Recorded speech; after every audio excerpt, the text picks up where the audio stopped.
स्वर सुधा मंच पर प्रस्तुत है मालती जोशी द्वारा लिखा उपन्यास पट्टाशेप।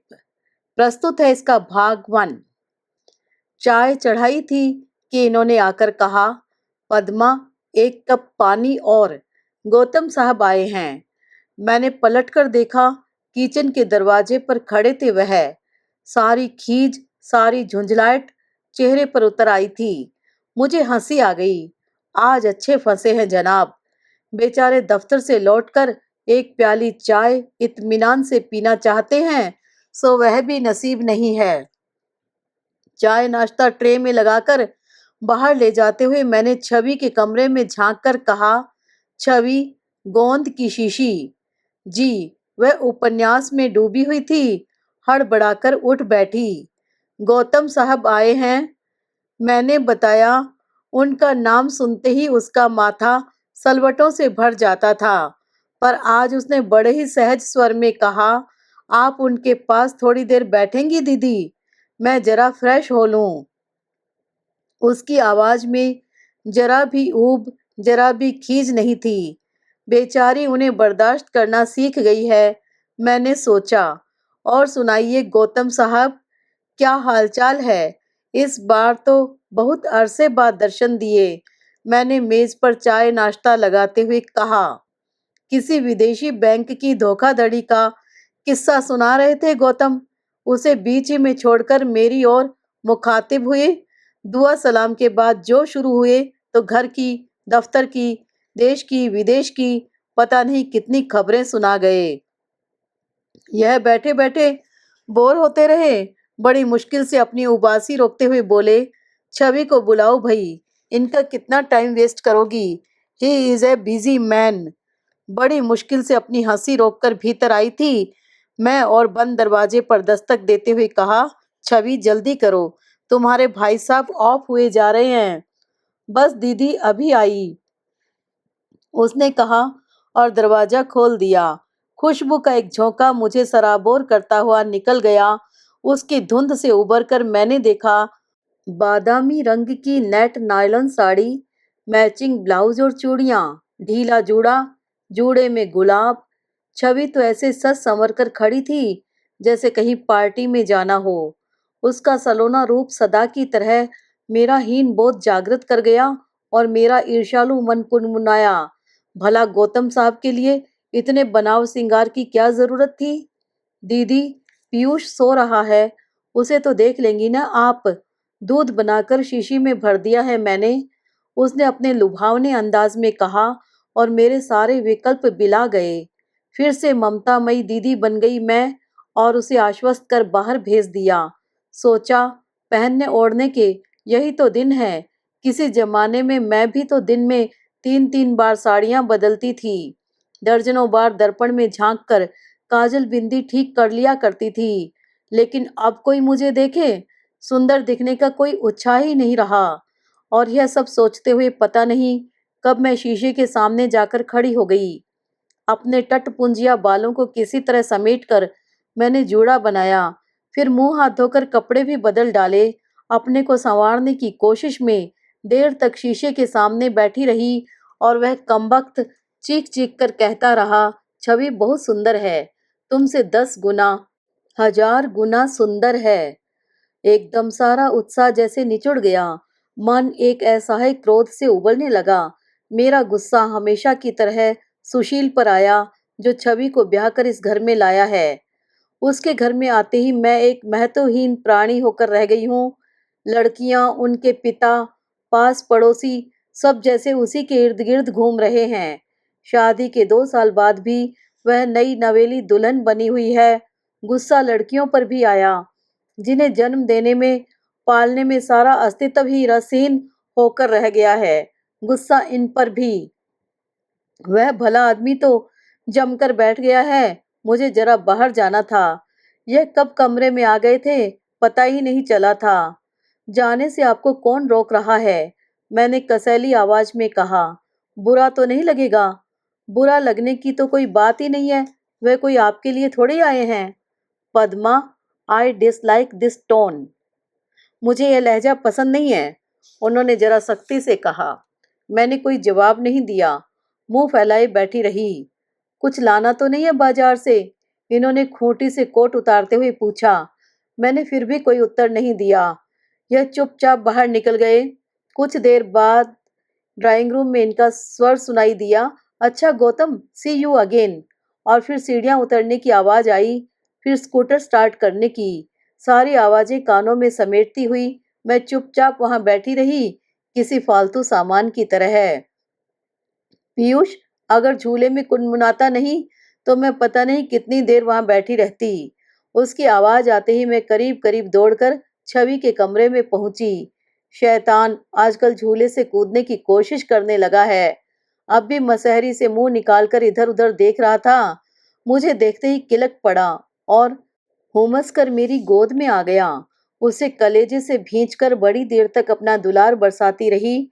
वह भी प्रसन्न भाव से मेरे अत्याचार सहता रहा, लेकिन सिर्फ प्यार से तो उसका पेट भरने वाला नहीं था। उसने फौरन ही दूध के लिए मचलना प्रारंभ कर दिया। उसे पलंग पर लेटाकर मैंने शीशी उसके मुंह में दे दी और फिर उसके बाजू में लेट गई। मन इतना तृप्त था जैसे पीयूष शीशी का नहीं, मेरा ही दूध पी रहा है। यह नन्हा सा प्राणी आते ही घर भर का, मोहल्ले का एक खिलौना बन गया है। लेकिन मेरी तो जैसे इसने जिंदगी ही बदल दी है। मन करता है बस 24 घंटे उसे कलेजे से लगाए रहूं और पूछूं, मेरे लाला, मेरे छोने, तू इतने दिनों तक कहाँ छिप कर बैठ गया था? दूध पिलाकर मैंने उसे तैयार किया, जैसे कोई शरबत धीरे धीरे सिप किया जाता है। मैं उसे इत्मीनान से तैयार करती रही। आखिर उसके धैर्य का बांध टूट गया और वह सड़क की ओर हाथ फेंकने लगा। तब मुझे अपना तामझाम समेटना ही पड़ा। छवि, इसे थोड़ा घुमा लाऊं मैं? दोनों देवियां तो पता नहीं कहाँ गायब हो गई हैं। मैंने ड्राइंग रूम में आकर कहा और नीचे उतर आई। पप्पू को घुमाने ले जा रही है मिसेज कुमार। मैंने पीछे मुड़कर देखा। मिसेज चंद्रा थैलियों से लदी फदी हाँफती हुई चली आ रही थी। इसकी मम्मी नहीं आई। बुरी तरह हाँफ रही थी, पर बोले बिना उन्हें चैन कहाँ। मम्मी पढ़ रही है, मैंने संक्षिप्त सा उत्तर दिया। अब की तो मास्टर जी बहुत दिनों बाद आए। उन्होंने साथ साथ चलते हुए दूसरा प्रश्न दाग दिया। मास्टर जी कौन? ओ, आप शायद गौतम साहब के लिए कह रही हैं। इनके दोस्त के छोटे भाई हैं। वह भी किसी नाइट कॉलेज में सोशियोलॉजी में एमए कर रहे हैं। कहीं से अच्छे नोट्स या किताबें मिल जाती हैं तो दे जाते हैं। मैंने लंबी चौड़ी सफाई दी और फिर लगा इसकी कोई ज़रूरत नहीं थी। यही तो मैं लड़कियों से कह रही थी। मास्टर तो अपने समय से आता है, समय से जाता है। वह इतनी इतनी देर बैठता भी नहीं है, इतने इतने दिन गोल भी नहीं करता, और उसे छोड़ने सारा घर दरवाजे पर नहीं आता है। मैं तो स्तब्ध रह गई। मिसेज चंद्रा की नजर से कोई भी बात छूटती नहीं है। लोग बाग उन्हें कॉलोनी का चौकीदार कहते हैं। ठीक ही तो कहते हैं। मैंने फिर अकारण सफाई देते हुए कहा, इतना लेट एडमिशन हुआ है उसका, इसलिए जहाँ से भी हेल्प मिलती है ले लेते हैं। अक्टूबर में तो उसने कॉलेज ज्वाइन किया है। हमने तो यही सोच लिया था कि उसी बहाने घर से तो निकलेगी, चार हम उम्र लोगों के साथ हंसेगी बोलेगी तो उसका मन लग जाएगा। आपने तो देखा था कैसी हो गई थी। दिन भर कमरे में घुसी रहती थी, न किसी से हंसना न बोलना, न ढंग से पहनना न ओढ़ना। देवर कब लौट रहे हैं आपके? अगला प्रश्न तैयार ही था। अभी तो साल भर बाकी है। 3 साल के लिए गए हैं न? उत्तर देते देते अब मैं ही हाँफ चली थी। मार्केट आ गया तब कहीं जाकर मुझे राहत मिली। उन्हें दुकानदारों से उलझता छोड़कर मैंने मार्केट का एक राउंड लिया, कुछ टॉफियां खरीदी और लौट पड़ी। लौटते हुए उनके साथ आने का साहस मुझ में नहीं था। लौटते हुए पड़ोस की 2-3 लड़कियां मिल गई थी और मैंने राहत की सांस ली। उन लोगों में पीयूष को लेने के लिए होड़ सी मच गई और मुझे हाथ सीधा करने का मौका मिल गया। मोटे ताजे बच्चे देखने में तो अच्छे लगते हैं, लेकिन उठाना पड़े तो भगवान याद आ जाते हैं। पीयूष अपनी भक्त मंडली में प्रसन्न था और फरमाइशी प्रोग्राम पेश कर रहा था। शुभा विभा ने, छवि ने उसे कई करतब सिखा रखे हैं। लड़कियां मुग्ध हुए जा रही थी। 13-14 साल की लड़कियां थी वे। उन्हें मुग्ध होने के लिए कुछ भी काफी होता है। हाय, कितना स्वीट है न। हाय, कितना इंटेलिजेंट से होते हुए बात उसकी मम्मी पर उतर आई। घर पहुंचने तक छवि कितनी स्वीट, कितनी स्मार्ट, कितनी ग्रेसफुल वगैरह विशेषण पा चुकी थी। अपने घर की ओर मुड़ते हुए जब पीयूष को लिया तो कितना भारी लगा मुझे वह। किसी तरह सीढ़ियां चढ़कर मैं ऊपर आई। गैलरी में आकर पता लगा कविता की जो पंक्तियां हवा में तैरकर मेरे कानों से टकराती रही थी, उनका उद्गम स्थान हमारा ड्राइंग रूम ही था। मुझे लगा शायद छवि रेडियो खोलकर बैठ गई है। ड्राइंग रूम में आकर देखा, कवि महोदय सशरीर ड्राइंग रूम में विराजमान हैं और उनकी एकमात्र श्रोता बड़ी तन्मयता से रसास्वादन कर रही है। मैंने ईश्वर को धन्यवाद किया कि लौटते हुए मिसेज चंद्रा मेरे साथ नहीं थी। कमरे के वातावरण को गद्दे में बनाते हुए मैंने कहा, छवि अपने लाडले को देखो जरा, मुझे किचन में जाने दो, दोनों देवियां लौट आएंगी तो मुझे ही खा जाएंगी। कवि और श्रोता दोनों जैसे समाधि से जाग पड़े। भावाभिभूत होकर छवि ने कहा, कितनी अच्छी कविता लिखते हैं गौतम साहब। लिखता था। कवि ने करेक्शन स्लिप प्रस्तुत की। कॉलेज के दिनों में बहुत कुछ लिखा था। उस जमाने में तो सभी कवि होते हैं। यह नॉन तेल लकड़ी का चक्कर चलने के बाद भी जिनकी प्रतिभा शेष रह जाती है, वही सच्चे कवि होते हैं। और इस यथार्थवादी घोषणा के साथ मैंने मंच से प्रस्थान कर दिया। कवि गोष्ठी फिर नहीं जम सकी, क्योंकि कुछ ही देर बाद स्कूटर स्टार्ट होने की आवाज आई। कुछ ही पल बाद छवि किचन में थी। उसकी आंखों में कविताओं की पंक्तियां अब भी तैर रही थी। उसी भाव विवल स्वर में बोली, आपको पता है दीदी, गौतम साहब की लव मैरिज है। साथ ही पढ़ते थे वे दोनों। सारी कविताएं मिसेस गौतम के लिए ही लिखी गई हैं। छवि, प्लीज जरा साड़ी बदल कर आ जाओ तो चटनी पीस दो। मुझे तो ये बाकी का काम निपटाते ही 8 बज जाएंगे। कविता कानन में विचरण करने वाले उसके मन को मैंने निर्ममता से सिल पर पटकते हुए कहा। उसका चेहरा बुझ सा गया और मुझे अपने आप पर गुस्सा आने लगा। आफत की मारी शुभा उसी समय मेरे सामने आ खड़ी हुई। मम्मी, भूख लगी है। भूख तो लगी होगी ही, तभी तो घर की याद आई है। मैंने उसे झिंझोड़ते हुए कहा, घड़ी देखी है? यह समय है घर लौटने का। वे लोग कब से आ गई हैं? छवि ने मिमियाकर कहा, लेकिन तब तक शुभा की पीठ पर 2 घूंसे पड़ चुके थे और वह सिसकती हुई चली गई थी। गैस की नीली लपटों को शून्य दृष्टि से देखती हुई मैं देर तक गुमसुम खड़ी रह गई थी। रात बेडरूम में प्रवेश करने पर देखा, यह हस्ब मामूल अखबार में खोए हुए थे। चेहरे से उनके मूड का कुछ पता नहीं चल रहा था। शाम को जरा ऑफ होकर ही घर से निकले थे। लौटते ही शुभा ने मम्मी की शिकायत कर दी थी। उसकी प्रतिक्रिया जाननी अभी शेष है। मैं चुपचाप अपने बिस्तर पर आकर पड़ी रही। शादी को 10-12 साल हो चले हैं, पर हर रात कमरे में पांव देते हुए मन सहमा सा ही रहता है। उनका चेहरा सदा की तरह गंभीर बना रहता है और मुझे अपने दिन भर की बेवकूफियां 100 गुना बड़ी होकर सालने लगती हैं। बहुत मन होता है उनकी छाती में मुंह छिपाकर रोने का, पर अपनी ओर से पहल करने का साहस ही नहीं जुटा पाती। सो गई क्या? उन्होंने हौले से पूछा। नहीं तो। क्यों? मैंने करवट बदलकर पूछा। आज तुम्हारी प्रिय सखी मिली थी, मिसेस कश्यप। कहाँ? मार्केट में। यहाँ कैसे आई है? ट्रांसफर हो गया है क्या? क्वार्टर कहाँ मिला है? रुको भई, सांस तो लो। तुम तो बस एक के बाद एक प्रश्न पूछती ही चली जाती हो। मेरा अंतर्मन जानता है कि इन प्रश्नों के उत्तर मेरे लिए महत्व नहीं रखते। अपनी नर्वसनेस को छिपाने का एक साधन मात्र है ये। कैसी लगती है अब वह? मैंने अधीर होकर पूछा। अरे, खूब फैल गई है। गर्दन तो नजर ही नहीं आ रही। सच? और मेरा मन उल्लास से भर गया। मिसेस कश्यप अब उतनी सुंदर नहीं रही। यह जानना कितना सुखद था। एक जमाना था जब मिसेस कश्यप ही नहीं, उनका ड्राइंग रूम, उनके अचार, उनके स्वेटर्स, उनके बच्चे, सभी बातें चर्चा का, प्रशंसा का विषय थी। कम से कम अब एक पॉइंट तो उनका कम हुआ। सच कह रहे हैं? बहुत मोटी हो गई है। मुझसे भी ज्यादा। मैंने आश्वस्त होने के लिए पुनः पूछा। तुम्हें मोटी किसने कह दिया? You are as slim and as graceful as ever. अब रहने भी दीजिए, मैंने किसी नवोड़ा की तरह इतराते हुए कहा। सच कह रहा हूँ भाई, कोई मेरे दिल से पूछे तेरे तीरे नीम कश को। और मुझे अपनी बाहों में समेटकर उन्होंने बेड स्विच ऑफ कर दिया। उनकी बाहों का तकिया लेते हुए मैं देर तक तृप्त भाव से लेटी रही। मिसेस कश्यप का नाम लेते ही शंकाओं का एक तूफान सा उठा था। वह अब शांत हो गया था। सुख की उस चरमावस्था में मन बड़ा तरल हो आया था। मुझे छवि की याद हो आई।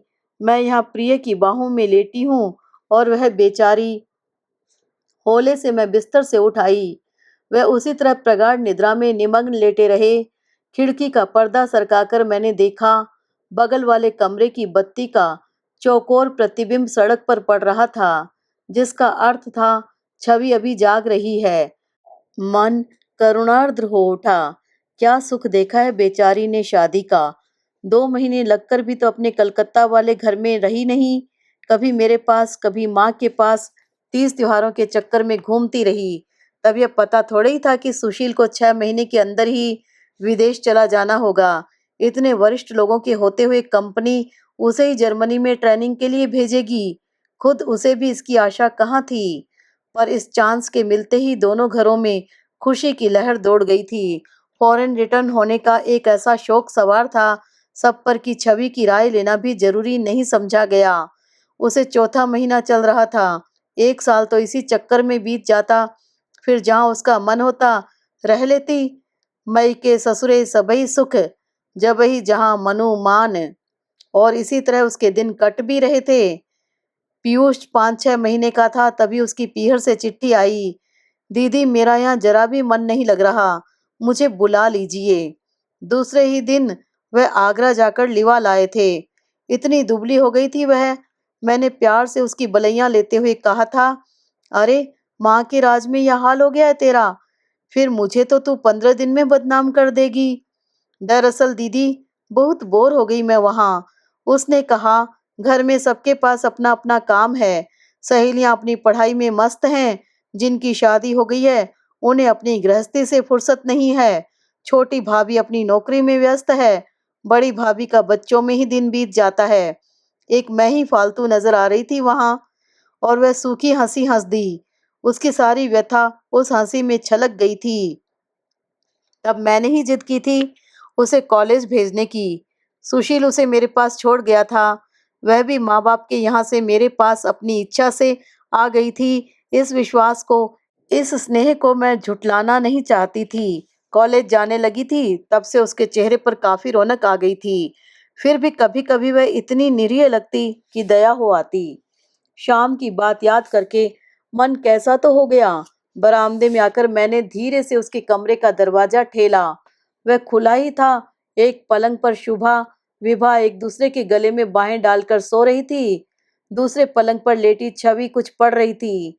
मैंने दूर से ही पहचान लिया, वह गौतम की डायरी थी। दीदी आप? वह चौंक कर उठ बैठी। सोई नहीं रहे अभी तक? 12 बज रहे हैं। बाप रे, मुझे तो पता ही नहीं चला। बैठिए न। मेरे लिए जगह बनाते हुए उसने कहा। इतनी अच्छी कविताएं हैं क्या? जरा देखूं। डायरी खोलकर देखा। पहले ही पृष्ठ पर बड़े बड़े अक्षरों में लिखा था, हेमा के कुसुम कोमल करों में प्रणय का यह पुष्प सस्नेह समर्पित। कविताएं कुछ खास नहीं थी। उम्र के उस दौर में सभी लोग कविताएं लिखते हैं। जो नहीं लिख पाते वे पढ़ते हैं। 20-21 वर्ष की भावुक उम्र थी। तभी तो छवि 12 बजे रात तक उन फटीचर कविताओं का रस ग्रहण करती रही थी। बड़ी किस्मत वाली है मिसेस गौतम, जिनके लिए इतने प्यारे गीत लिखे गए हैं। मैंने कॉपी को उलट पलट करते हुए कहा। हाँ दीदी, लेकिन अब वे पहले वाली मिसेस गौतम कहाँ रह गई हैं? कैसे रहेंगी भला? 3-3 बच्चों को जन्म देने के बाद औरत क्या वही रह जाती है? और वे तो शायद सर्विस में भी हैं कहीं। छवि, सुंदर दिखने के लिए भी सुविधा चाहिए। दीदी, मैं सुंदरता की बात नहीं कह रही थी। मेरा मतलब है, अब उनमें पहले किसी अंडरस्टैंडिंग नहीं है। बहुत बदल गई है वह। और यह बात तुम्हें मिस्टर गौतम ने बतलाई है? छी, इस तरह भी कोई अपने घर की बात हर कहीं कहता फिरता है। मैंने कहा, हर किसी से तो नहीं कहता, पर जहाँ थोड़ी बहुत सहानुभूति मिलती है वहां तो बात जुबान पर आ ही जाती है। सहानुभूति? मैंने छवि को ध्यान से देखा। इसे गौतम से सहानुभूति कब से हो गई? अभी कल तक तो उन्हें गोंद की शीशी और मिस्टर सरेस जैसे उपनाम देती रही है यह। उनकी ऐसी ऐसी नकल उतारती थी कि बच्चे हंसते हंसते लोटपोट हो जाते, बल्कि मुझे ही डांटना पड़ता था। डायरी के पन्ने पलटते हुए मैं अंतिम पृष्ठ तक आ पहुंची थी। रचना शायद ताजा ही थी, क्योंकि अक्षर और स्याही दोनों ही बदले बदले से थे, और मजमून भी।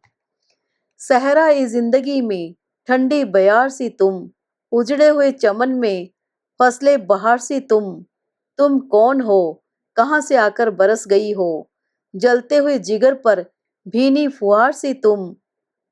उर्दू कविता का मेरा ज्ञान बहुत मामूली सा है, पर इतना समझ में आ गया कि इसी कविता के लिए छवि को कॉपी दी गई है। पता नहीं उसकी निगाह उस पर पड़ी भी है या नहीं। मन हुआ चुपके से वह पेज फाड़ लूं, लेकिन कागज तो कागज है, दोबारा भी लिखा जा सकता है। रात भर करवटें बदलती रही मैं। गौतम की कविताएं जैसी भी थी, मेरे अतीत को कुरेद गई थी। स्मृति पटल पर अपने लिखे कई गीत नाच उठे थे। उन गीतों में क्या नहीं था? प्यार का सागर, आंसुओं की नदी, लगन की डोर, सपनों का झूला, आशा की डगर, कामना का नगर, किशोर कल्पनाओं का संपूर्ण संसार उन कविताओं में था। स्वांत सुखाई थी वह काव्य साधना। माँ का आतंक था ही इतना जबरदस्त। फिर भी पता नहीं कैसे एक दिन मेरी कॉपी उनके हाथ पड़ गई थी, और मेरे देखते देखते मेरे गीत अग्नि की भेंट चढ़ गए थे। उस आग में सिर्फ कविताएं ही नहीं जली थी, मन की अमराई भी झुलस गई थी। बसंत कितने ही दिनों तक वहां आने से कतराता रहा था।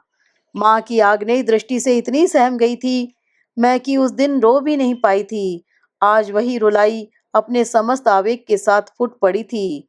दुनिया में ऐसी लड़कियां भी हैं जिन पर कविताएं लिखी जाती हैं, और मुझ जैसी भाग्यहीना भी है जिसकी कोमल कल्पनाओं का निर्ममता से गला घोंट दिया गया था। पता नहीं दुनिया का हर अन्याय मेरे ही हिस्से में क्यों आता है। इतनी इच्छा हुई कि एक बार फिर उसी उम्र में लौट जाऊं और जी खोलकर अपने गीत, अपनी कविताएं गाऊं, फिर से पुकारूं अपने जाने अनजाने प्रियतम को। अगले 2-4 दिनों में मेरे पास बस यही काम था। जब भी समय मिलता कॉपी लेकर बैठ जाती और कविताओं की भूली बिसरी पंक्तियां जोड़ तोड़ कर लिखती रहती। आश्चर्य तो इस बात पर हुआ कि 2-4 गीत पूरे के पूरे याद आ गए। शायद अंतर्मन की किसी अंधेरी गुफा में दुबक कर बैठे हुए ये गीत बाहर आने की बाट जो रहे थे। अगली बार जब गौतम आए तो मुझे अपनी कॉपी की याद हो आई। तीव्र इच्छा हुई कि उन्हें बता दूं कि चाय नाश्ते के परे भी मेरा कुछ अस्तित्व है। छवि की कॉपियों और पुस्तकों की उपेक्षा करते हुए मैं जमकर वहीं बैठ गई। अपने काव्य पाठ की प्रस्तावना सी करते हुए मैंने कहा, आपकी कविताएं हमने पढ़ी थी गौतम साहब, सच बहुत ही भावपूर्ण रचनाएं हैं। वे हे करके हंस दिए। शायद उन्हें आने वाले संकट की कल्पना न थी। कुछ गीत हमने भी लिखे हैं, सुनेंगे आप? और उनकी सम्मति की परवाह किए बिना मैं अपनी कॉपी उठा लाई और तरन्नुम में सुनाने लगी। अपनी ऊब और खींच को किसी तरह दबाते हुए गौतम कविताएं सुनते रहे, दाद देते रहे और घड़ी देखते रहे। दूसरा गीत समाप्त कर मैंने उनकी राय जानने के लिए सिर उठाया तो देखा वह खड़े हो गए हैं। कविताओं में ऐसा खो गया भाभी जी कि याद ही नहीं रहा। रात एक जगह डिनर पर भी जाना है। उन्होंने क्षमा याचना के स्वर में कहा, अपना ब्रीफ केस उठाया और सीढ़ियां उतर गए। छवि पता नहीं कब उठकर भीतर चली गई थी। स्कूटर की आवाज सुनते ही दौड़ी आई। यह क्या, गौतम साहब चले गए आज इतनी जल्दी? जाते कैसे नहीं? मैंने सूखी हंसी हंसते हुए कहा, संसार में ऐसा कभी हुआ है आज तक जो चुपचाप बैठा दूसरों की कविताएं सुनता रहे? बेचारे 10 मिनट में ही मैदान छोड़कर भाग गए। अपने इस विनोद पर मैं खुद ही हंसती रही। छवि ने साथ नहीं दिया। मैं चाय बना रही थी, उसने अस्फुट स्वर में कहा, तो बना लो न, तुम्हारे भाई साहब आते ही होंगे। मेरे हाथ की चाय पीते पीते बोर हो गए होंगे, थोड़ा चेंज हो जाएगा। न चाहते हुए भी मेरे स्वर में व्यंग्य की धार आ गई थी। गौतम ने मेरा काव्य पाठ पूरा नहीं सुना था, इसका मुझे दुख नहीं था, पर छवि तो वहां बैठ सकती थी। आज ही चाय बनाने का कर्तव्य उसे क्यों याद आ गया? इतनी घटिया थी मेरी कविताएं कि सुनी भी न जा सकें। क्या गौतम की कविताओं से भी ज्यादा उल जलूल थी? कविताओं की कॉपी जलाने के लिए इस बार माँ को नहीं आना पड़ा, मैंने ही वह काम कर दिया। रविवार की उस दोपहरी में घर एकदम सुनसान था। विधानसभा का सत्र एकदम सिर पर आ गया था, इसलिए खाना खाकर यह सचिवालय चले गए थे। छवि लड़कियों को पिक्चर दिखाने ले गई थी। घर में केवल मैं और पीयूष दो ही थे। समय काटे नहीं कट रहा था। वल्लभ भवन से यह लौटे तब 5 बज रहे थे। आते ही बोले, बड़ा सूना सूना लग रहा है, कहाँ गए सब लोग? पिक्चर? और तुम क्या यहाँ बेबी सिटिंग कर रही हो? तुम क्यों नहीं चली गई? वे लोग तो संडे मनाने गई हैं, मेरे लिए तो हफ्ते के सब दिन बराबर हैं, मैंने खींच कर कहा। अरे अरे, यह तो नाराज होने वाली बात हुई। चलो तुम्हें भी पिक्चर दिखा लाएं। पिक्चर रहने दीजिए, घुमा लाएं तो वही बहुत है, हम तो उसके लिए भी तरस गए हैं, मैंने मुंह फुलाकर कहा। जो हुक्म करो सरकार, इन्होंने नाटकीय अंदाज में कहा और मेरा सारा गुस्सा उड़न छू। कुछ ही देर में तैयार होकर हम लोग निकल पड़े। स्कूटर पर बैठते हुए याद आया, कितने दिनों बाद हम लोग घूमने निकले हैं। छवि के आने के बाद से निकलना हुआ ही नहीं। एक संकोच सा होता है, उसके अकेले होने का एहसास रात में एकांत में भी पीछा नहीं छोड़ता। न्यू मार्केट में उतरकर हम लोगों ने छिटपुट शॉपिंग की और कॉफी हाउस चले आए।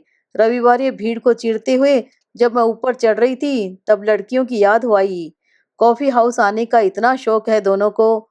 महीने में एक आध बार तो यह हमें ले ही आते थे, तब शाम का खाना यहीं होता था। अब तो अरसे के बाद आना हुआ है। भीड़ तो थी, पर सौभाग्य से कोने वाली एक मेज हमें मिल गई। एक बार वहां इत्मीनान से बैठ जाने के बाद मैंने पीयूष की ओर ध्यान दिया। उसने मेरी सारी मेहनत पर पानी फेर दिया था। हवा में उड़ने से उसके बालों का सिर पर एक टोप सा हो गया था, काजल सारा फैल गया था और दोनों मुट्ठियों से आंखें मसल कर उसने हाथ भी काले कर लिए थे। मैंने पर्स से रुमाल और बेबी पाउडर निकाला और उसे फिर से संवारने लगी। यह मनोयोग से मुझे देखते रहे। पद्मा, मैंने भौएं ऊपर उठाई। कभी कभी इस छोकरे से बहुत रश्क होता है। क्यों भला? तुम जितना लाड़ दुलार इसका करती हो, जितना प्यार इसे देती हो, इसका 100वां हिस्सा भी मुझे मिल जाता तो मैं अपने को धन्य समझता। अब आप ऐसी ऊटपटांग बातें करेंगे तो मैं उठकर चली जाऊंगी। अरे, तुम तो नाराज होने लगती हो। मैं झूठ नहीं कह रहा। शुभा भी कहती है क्या कि पीयूष के आने से मम्मी का चिड़चिड़ापन बहुत कम हो गया है। एक बहुत तीखा सा जवाब मेरे होठों तक आया था, लेकिन उसी समय किसी परिचित आवाज को सुन मेरे कान खड़े हो गए। सुनिए, यह विभा की आवाज नहीं लग रही आपको? तुम्हारा भी जवाब नहीं है पद्मा। तुम्हें तो हर जगह अपनी राजकुमारियां ही नजर आती हैं। भगवान के लिए अब बोर मत करो। लड़कियों की फिक्र छोड़ो और इस लड़के की ओर देखो। पट्टा पूरे का पूरा डोसा उठाने की फिक्र में है।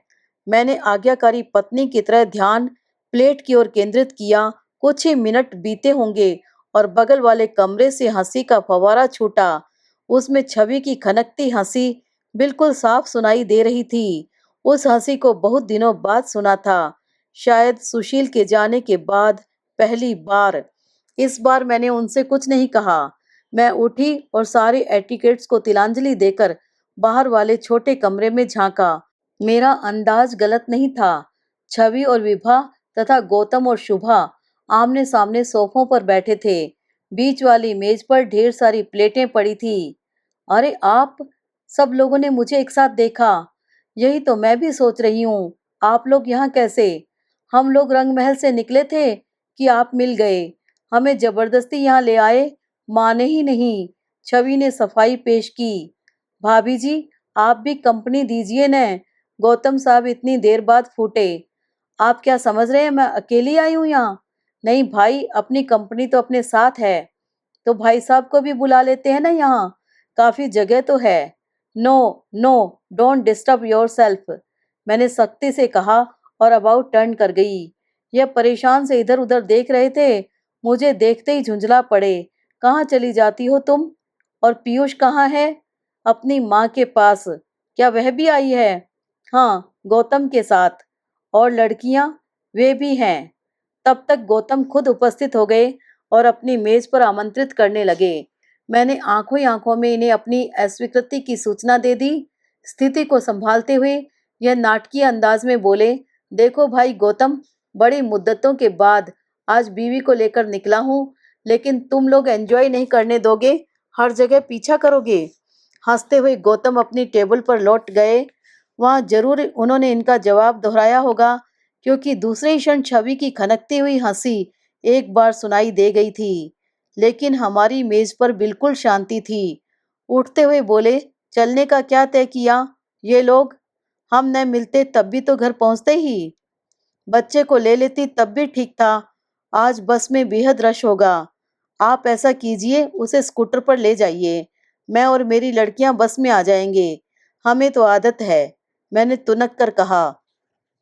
फिर ये कुछ नहीं बोले। घर पहुंचने तक एकदम शांत बने रहे, लेकिन अंदर पहुंचते ही बरस पड़े।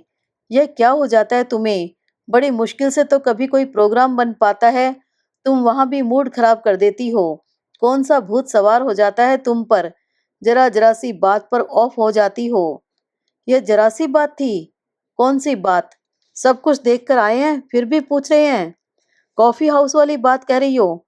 उसमें इतना गंभीर होने जैसा क्या है?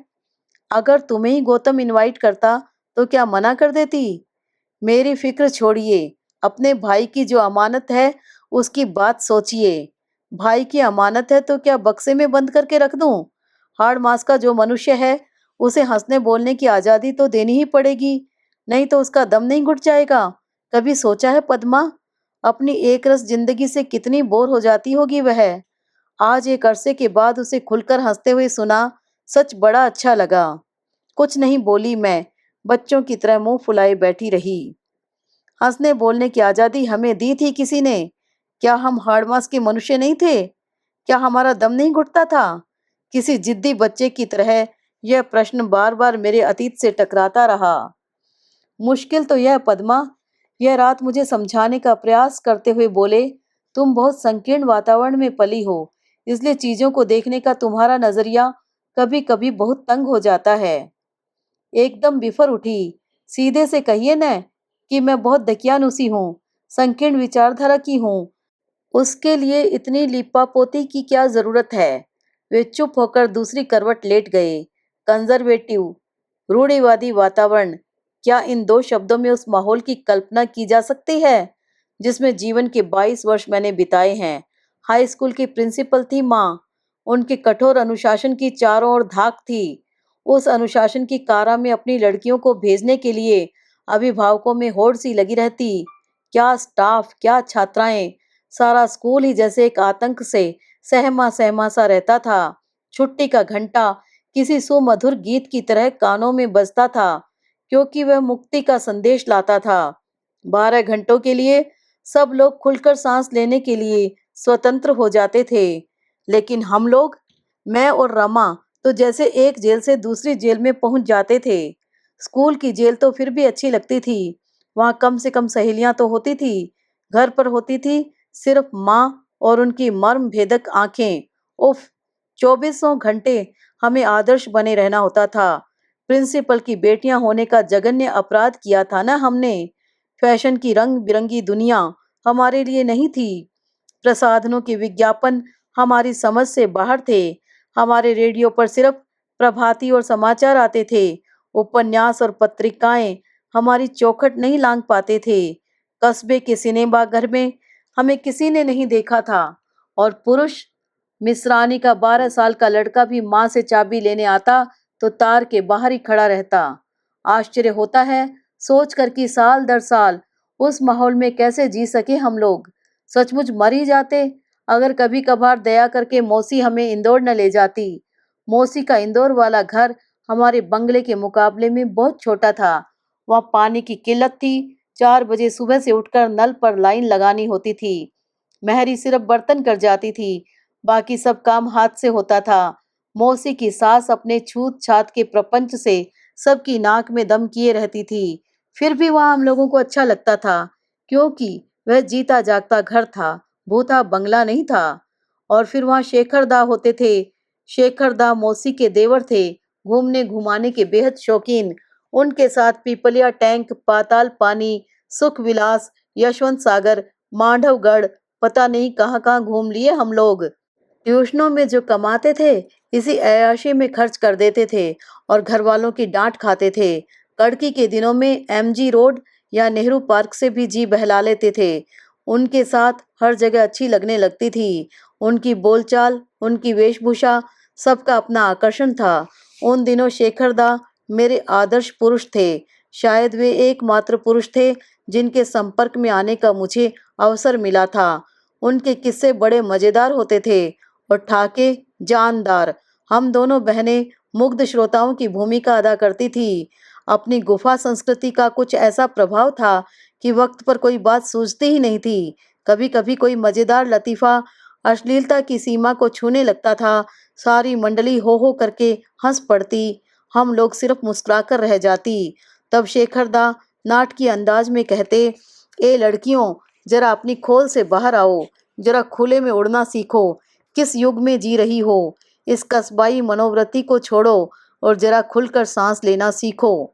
कस्बाई मनोवृत्ति उनका प्रिय शब्द था, जो मुझे गाली सा लगता।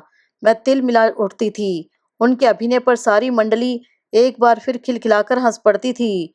शर्म और अपमान से मेरे आंसू निकल आते। पदम, रो रही हो तुम? क्या हो गया तुम्हें? क्या मैंने कोई बहुत कड़ी बात कह दी? I am very sorry, really I am. मैंने सिर उठाकर देखा। मेरा तकिया आंसुओं से भीग गया था।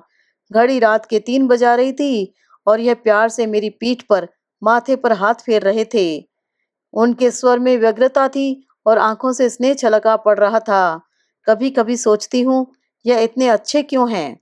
रोज की तरह गैलरी में कुर्सी लगाकर मैं छवि की प्रतीक्षा में बैठी निटिंग कर रही थी।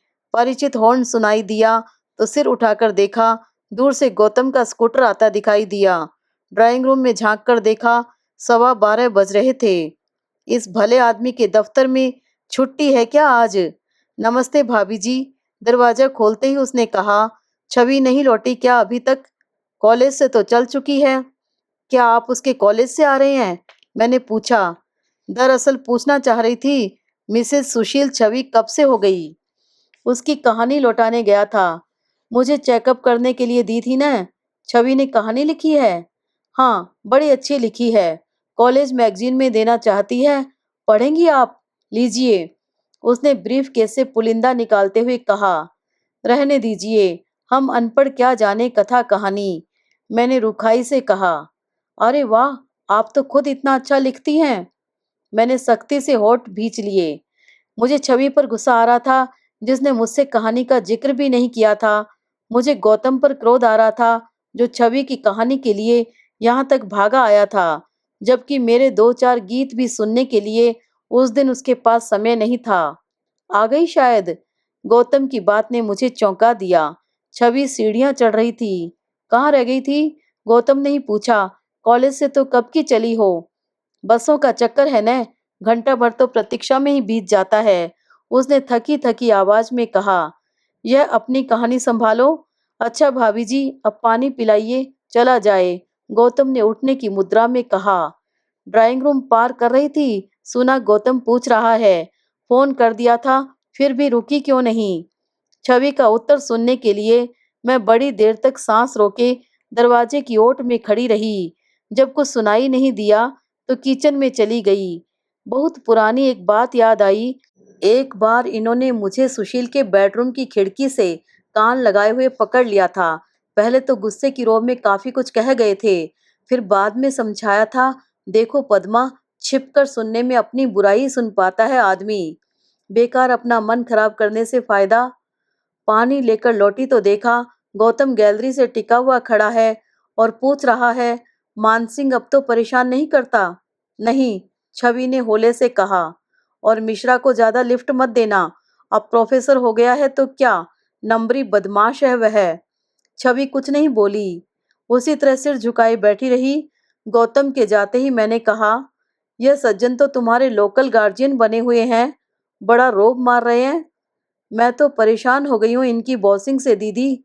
छवि एकदम फट पड़ी। हर लड़का इनकी नज़र में आवारा है, सब प्रोफेसर्स बदमाश हैं, किसी से भी बात करो उपदेश देने लगते हैं। तो फटकार क्यों नहीं देती एक बार, कहो कि अपनी जद में रहें। उसने एक बार असहाय आंखों से मेरी ओर देखा, होठ कुछ कहने के लिए फड़फड़ाए, फिर एकाएक उठकर वह अंदर चली गई। खाना खाते हुए मुझे याद आया, मैंने छवि से कहा, सुशील का पत्र आया है, तुम्हारी दराज में रख दिया है। वह उसी निर्लिप्तता से चावल दाल मिलाती रही, न उसकी आंखों से खुशी की किरणें फूटी, न गालों पर गुलाब उग पाए। एक पत्र हम लोगों के पास भी आया है, वह परेशान है। तुमने कब से पत्र नहीं दिया उसे?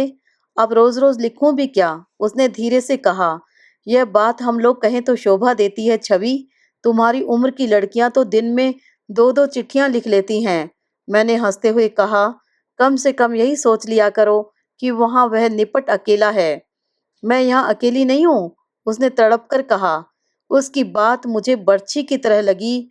मेरा सारा लाड प्यार, सारी ममता उस शब्द के कारण व्यर्थ हो गई थी।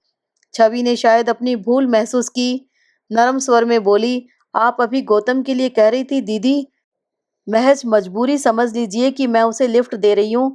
कभी कभी तो इतनी कोफ्त होती है पर जब्त कर जाना पड़ता है। ऐसी कौन सी मजबूरी है? और अब तो वह भला आदमी तुम्हारा नाम भी लेने लगा है। यह भी मेरी ही बेवकूफ़ी है। मैंने सबसे कह रखा है कि वह मेरे फुफेरे भाई हैं। क्यों? दरअसल दीदी, घर से बाहर निकलो, खासकर कॉलेज जाओ तो सिर पर किसी का साया बहुत जरूरी है। सौ तरह की बातें होती हैं और सब तो भाई साहब से कही नहीं जा सकती। शायद तुम ठीक कहती हो, मैंने एक उसास के साथ कहा। मुझे तो इन बातों का अनुभव नहीं है। हमारे न कोई भाई था, न हमें बनाने की इजाज़त थी। और कॉलेज में गई ही कितने दिन, मुश्किल से साल भर। तो आपने बीए फिर प्राइवेट किया है? क्यों? छोटी बहन की भूल का प्रायश्चित करना पड़ा मुझे। उसने लव मैरिज की थी मौसी के देवर से। आप तो बताया करती हैं न, माँ जी बहुत स्ट्रिक्ट कठोर थी। स्ट्रिक्ट तो थी, पूरे कस्बे में उनका दबदबा था। फिर भी रमा को वह रोक नहीं सकी, रोकने का मौका ही न मिला। उन्हें तो सीधे शादी की खबर मिली थी। बहुत बौखलाई होंगी न? बहुत ज्यादा। सारा गुस्सा मुझ पर ही उतरता था। उन्हें यही लगता रहा कि मैंने जानबूझकर उन्हें अंधेरे में रखा, जबकि सच्चाई यह थी कि मैंने इस बात की कल्पना भी न की थी। मौसी की नाक के नीचे सब कुछ होता रहा, पर उन्हें भी कुछ पता न चला। इतनी छोटी सी उम्र में इतना बड़ा साहस कर जाएगी रमा, किसी ने सोचा भी नहीं था। अनजाने ही मेरी आवाज में तल्खी आ गई थी। दीदी, पता नहीं हमारे बुजुर्गों को लव मैरिज से इतनी एलर्जी क्यों है? छवि कह रही थी, मैंने तो एक आध बार ही उन लोगों को देखा है, और इतना कह सकती हूँ कि रमा दीदी के हस्बैंड उनसे हर बात में सुपीरियर हैं। आप ही बताइए, उनसे अच्छा लड़का ढूंढ सकती थी माँ जी? इतनी अच्छी पर्सनैलिटी है, रमा दीदी तो उनके सामने कुछ भी नहीं है। पीयूष जाग गया था, इसीलिए छवि को उठकर जाना पड़ा, नहीं तो पता नहीं कितनी देर बोलती रहती। कभी गुमसुम बैठी रहती है और कभी बोलने पर आएगी तो रुकने का नाम ही नहीं लेगी। ओफ, मेरा तो सिर चकराने लगा था।